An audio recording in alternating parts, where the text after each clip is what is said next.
কে আপনি কে আসলে? হ্যাঁ আপনি কে বলেন, আগে পরিচয় দেন। আপনি কে? কি আপনি কে? আপনি কে? আপনি কে? আপনি কে? হ্যাঁ আমি মিডিয়া। কি সমস্যা কি আপনার? আপনি কি সমস্যা কি? দাঁড়ান।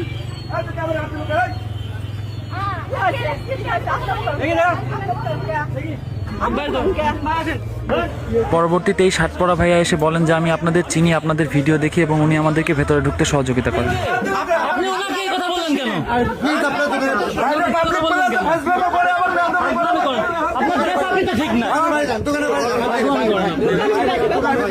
ওনাকে ক্ষমা চাইতে বললে নিজেকে পাবনার প্রভাবশালী বলে দাবি করে আমাদেরকে হুমকি দেয় এবং কোনো এক চক্রের সাথে যোগাযোগ করতে থাকে। উনি দীর্ঘ সময় ধরে পান্তুয়া সুইটসের মধ্যেই অবস্থান নেন। ওনাকে সাহায্য করার জন্য কিছু মানুষ সেখানে আসলেও আমাদেরকে কিছু বলার দুঃসাহস দেখায়নি।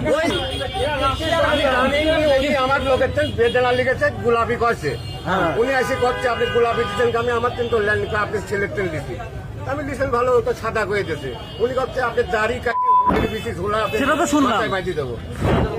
আচ্ছা ঠিক আছে,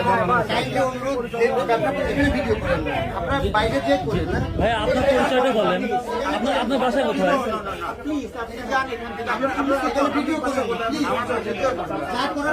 বাসাটা কোথায় বলেন?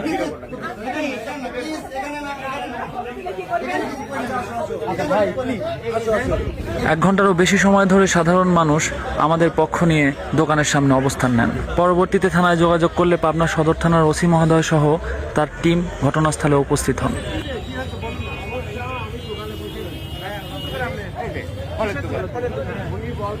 ভদ্রলোকের কাছ থেকে সমস্ত ঘটনা জানার পরে পুলিশ ভেতরে প্রবেশ করে। সাধারণ জনগণ তখনও আমাদের পক্ষ নিয়ে ঘটনাস্থলে অবস্থান করে।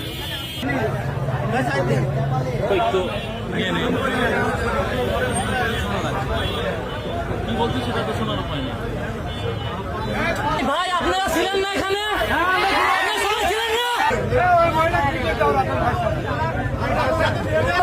উনি প্রকৃতপক্ষে একজন মুসলিম বিদ্বেষী। ওনার গালে দাড়ি দেখা মাত্র ওনার মাথার রক্ত গরম হয়ে গেছে এবং এনার দাড়ি নিয়ে মাঝে মন্তব্য করেছে।